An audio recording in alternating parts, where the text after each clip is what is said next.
Guys, আমি যাচ্ছি 3 জানলা মন্দির, কমসে কম 500 সিঁড়ি উঠলাম। এই দেখো দেখো, এই জঙ্গলে চিপাই এরকম হাঁপানি উঠছে, আর উঠতেই পারতাই না। এই দেখো আছে মন্দির, উঠতেই পারতাই না। লাহে উঠতেছি। ফাইনালি আয়ে পাইলাম 3 জানলা মন্দির। দেখো,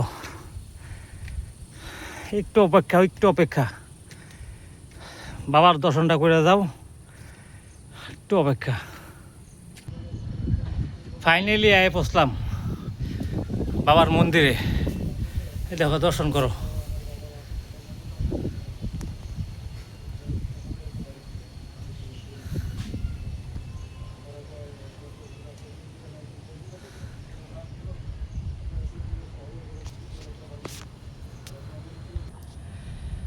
গাইস, 3 জানলা মন্দিরের একটা ভিউ দেখাই, দেখো।